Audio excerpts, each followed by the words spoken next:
Labas rytas. Mūsų kaimynas panašu, kad miršta. Kažkokie labai baisus garsai iš jos stovyklavietės. Žodžiu, iš esmės tai galiu pasakyti, kad klausantis jo supranti žmogus, kad tikrai neverta rūkyti. Jo, jis labai krenkščia. O aš atsikėliau. Labas rytas dar kartą. Šiek tiek gautas per galvą jaučiuosi. Kaip matote, dangus gan debesuotas. Vėjo kol kas absoliučiai nesijaučia, bet aš manau tik dėl to, kad mes esame vidury miško. Čia yra Dagnė, jinai jau mums pagamino pusrytį. Aš toksai visai, kaip buržujas jaučiuosi.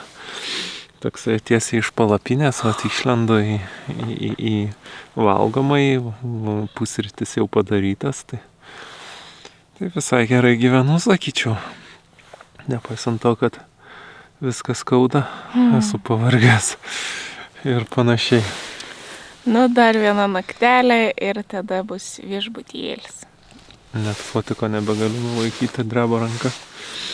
Tai va, tai žodžiu, gerai, valgome pusrytį ir bandysime važiuoti kažkur tai ir žiūrėti, ar čia iš tikrųjų to vėjo nėra, ar čia jis tiesiog užstotas visų kalnų ir miškų.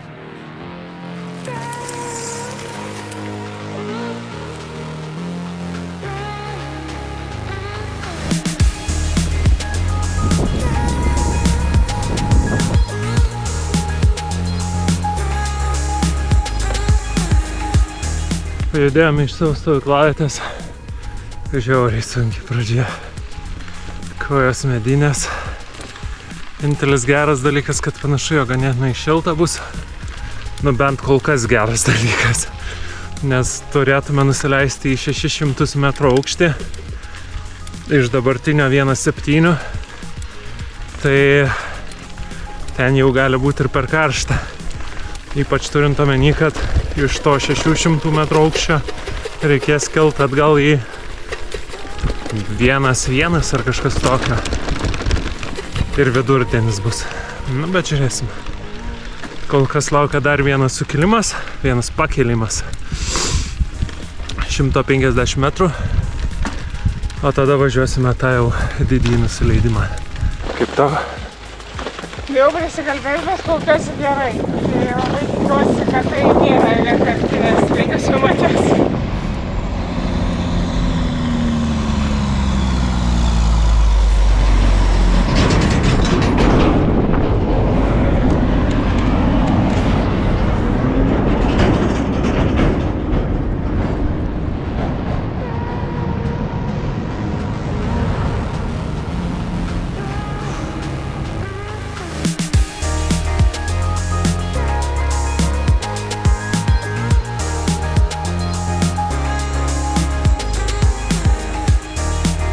Rytinis apšilimukas, 200 metrų pakilimas, 6 kilometrai per 46 minutės lygiai.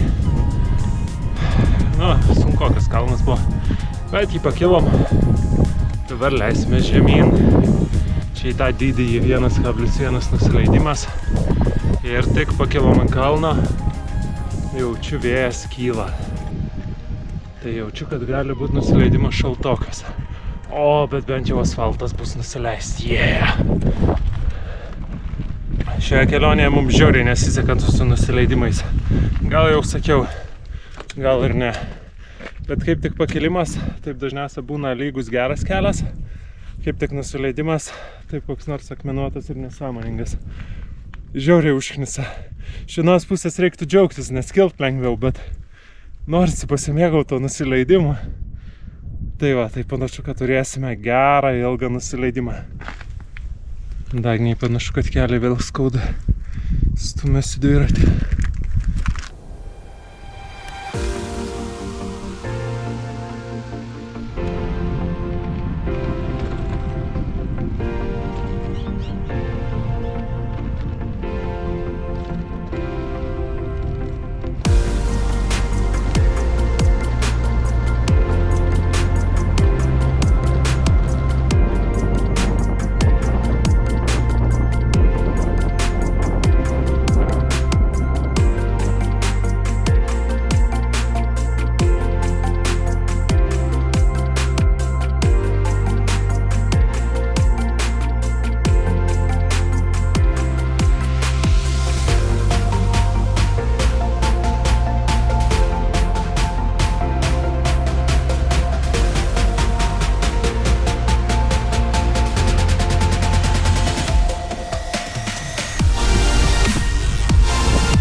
nuvažiavom kaktusus, tokius milžiniškus kaktusus, jie tokie dideli, aukšti ir stori. Algis sakė, kad galėčiau apsikabinti, iš tikrųjų tai būtų ką apsikabinti.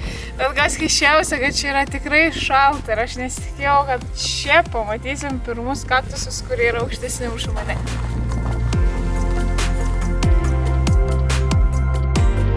Čia turime taip vadinamus saguaro kaktusus, kurie auga šituose kraštuose. Jie žiauriai šiaip įspūdingai atrodo, nes yra tokie kaip peraugę stiebai. Tai jų aukštis šiaip siekia net iki 16 metrų, bet auga tai labai lėtai, ten per metus gali tik tai kelis centimetrus, ne centimetrus, milimetrus paaugti. Tai šitie, kuriuos mes čia matome, nežinau, gali būti 100, gal net daugiau metų senumo.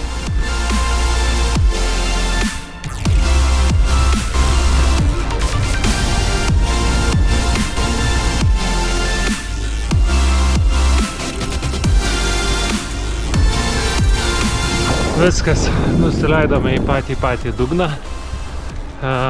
Esame 680 metrų maždaug aukštyje. Ir prieš akis laukia pakilimas. Nes tokia jau ta kelionė. Arba leidės aukštyn, arba leidės žemyn, arba kylia aukštyn. Tai va, tai yra šiuo atveju nusileidimas buvo belenkaip smagus. Dagnė pamatė savo pirmuosius kaktusus. Turiu pripažinti, nors aš jų ir nelaukiau taip, kaip Dagnė laukia, bet įspūdį tikrai palieka, kai atsistoji šalia tokio kaktuso, kuris kokius 3 kartus už tave aukštesnis. Įspūdingas daiktas.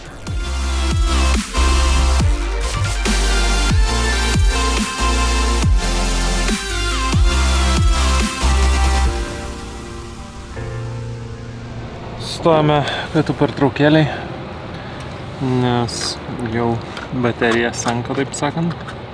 Ir ne ta, kuri filmuoja mane šiuo metu. Tai irgi senka, bet ta, kuri mina, labiau senka. Tai ką, greipkim, ką čia ta Dagnė prigamino.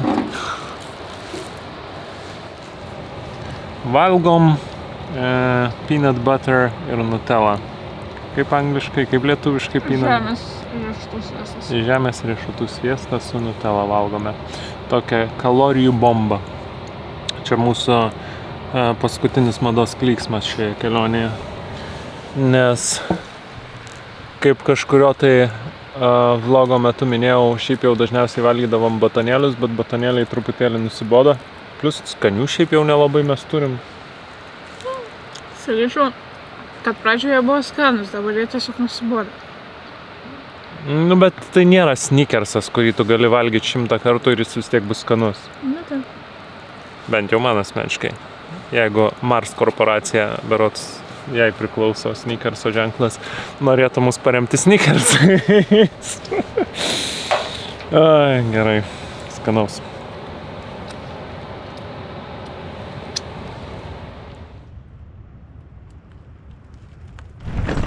Prieš pakilimą šiek tiek pasistiprinome, o dabar jau į darbą, taip sakant. Pasižiūrėjom, kad laukia kažkas apie 700 metrų per 12 kilometrų. Oi, bus varginantis reikalas. Na, bet čia prieš miestelį toks vienas rimtas sukilimas, po to dar rytoj turbūt bus kažkas, tai bet ten jau smulkmė bus.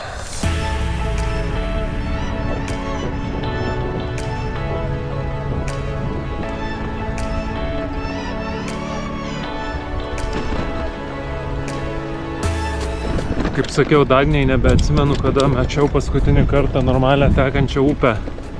Ai, atsiminiau prie Didžiojo kanjono.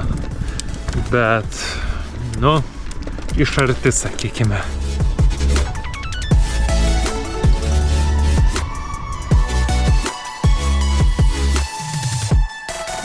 Vienas iš tų atvejų, kai saulė peizažui grožio prideda, bet mintį nepalengvina.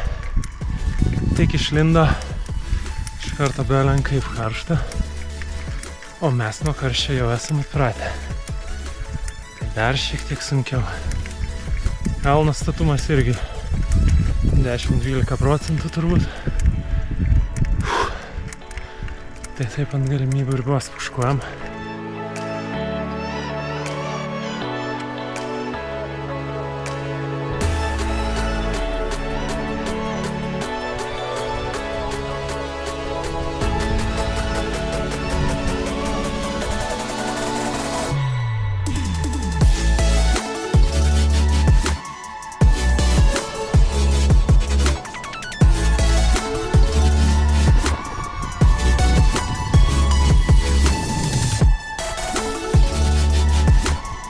Kilom ir pakilom. Iš tikrųjų nebuvo taip blogai, kaip tikėjausi, kad bus. Aš buvau labai pesimistiškai nusteikęs šito pakilimo atžvilgiu. Bet įsijungiau muzikytę, Dagnė podcastą ir pakilom.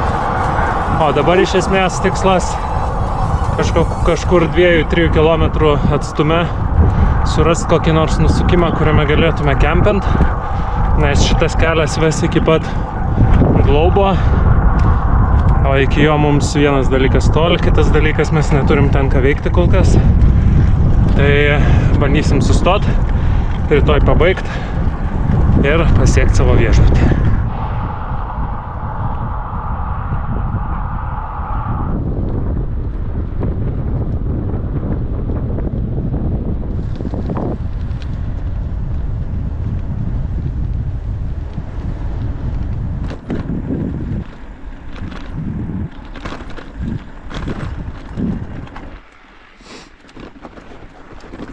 Ponios ir ponai, turime nakvynės vietą. Absoliučiai neromantiška, visiškai palei kelią. Ši čia vienas keliukas, šituo tai tikiu, kad nelabai kas važinėja. Ten dar yra vartai, kuriuos pravažiavom. Ten yra pagrindinis kelias. Turbūt girdite, kaip važiuoja mašinos.